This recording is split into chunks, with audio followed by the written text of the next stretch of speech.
Draugs interneta čatā var izrādīties cilvēks maskā. Svešinieks, kas sastapts internetā, var izlikties par jebko, arī par jaunu puisi vai meiteni. Taču aiz virtuālās maskas bieži vien slēpjas negodīgi un vardarbīgi cilvēki. Uzticoties virtuālajiem tēliem, mēs pakļaujam sevi riskam. Es sarakstījos ar vienu zēnu kaut kādu gadu vai pusgadu. Tad viņš paprasīja, vai viņš var atbraukt pie manis. Un bija no vienas puses kā bail, bet gribējās. Un tad vienkārši viņš atbrauc. Mums bija baigi garlaicīgi, mēs 2 stundas baigi garlaicīgi sēdējām, nerunājām. Un tad viņš teica, ka viņam jāskrien projām. Bija viens cilvēks, ar kuru es sāku runāt, es viņu runāju diezgan ilgi, kādu gadu. Un mēs nonājām satikties. Es viņu satiku. Pirms tam pusstundu viņu vezājot pa veikalu, viņam to nezinot. Un pēc tam es viņam pateicu čau. Un tad viņš pateica, ka viņam gribās ēst, viņš aizgāja ēst, un es aizgāju sajādīt laumu. Tas arī beidzās. Viena no izplatītākajām iepazīšanās vietām ir sociālie portāli. Noziedznieks tajos var izveidot savu viltus profilu un, piemēram, tēlodams skaistu meiteni, mēģināt iepazīties ar puišiem vai otrādi. Bieži šī iepazīšanās beidzas ar tikšanos, taču tikšanās nevienmēr ir tāda, kā gaidīts. Var notikt tā, ka aiz jaunā drauga virtuālās maskas slēpjas krāpnieks, izmantotājs vai pat slepkava. No otriem maniem čalīts pieksējās, lai es viņu pievienoju Skype kontaktiem, un kad viņš grib būt mans draugs, ka viņš no turienes un turienes, lai es baigi viņu draudzējos.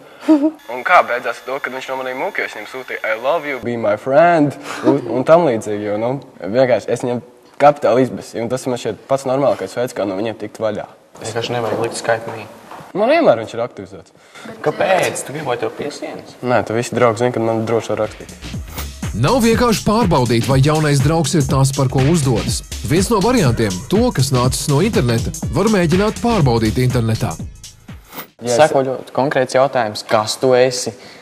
Nē, man parasti jautājums, kā mēs esam pazīstami un tam līdzīgi. Uz e-pasta es nekad gandrīz neatbildu, jo tur vienkārši nepatīk. Tur es neredzu ne cilvēku izskatu, neko. Ar draugos, piemēram, es parasti reiz apstos to profilu. Pirmkārt, ja nav albuma, tur viņai kaut kādi 50 draugi. Tā uzreiz viss ir skaidrs, ka tas nav bišķi normāli. Es, protams, negribu katru dienu mainīt jaunu bildi. Tev ir albumi, tev ir normāls draugu skaits. Tas nav tā kā pilnīgi no kaut kurienes bildi, plus vēl kaut kāda modele. Jā. Google ieraksta sieviete un ielaiž pirmā bildi. Jā, kaut kāda seksīga, šausmīga meitene, tāda modele. Pilnīgi neviena albuma, kaut 50 draugi. Jā, tas ir bišķi aizdomīgi, un profils arī tukšs pēc mazliet. Taču atklāt viltus profilu nevienmēr izdodas, tāpēc nevajadzētu paļauties tikai uz pētījumiem portālos vai internetu meklētājos. Ar to, ko es satikos, viņu pazinu gan Face'ā, gan draugos, gan Skype'ā. Un pēc tam mēs ar viņu arī pa telefonu sākām runāt. Un tad ir tāda, kaut kāda drošības sajūta, kaut ko tomēr.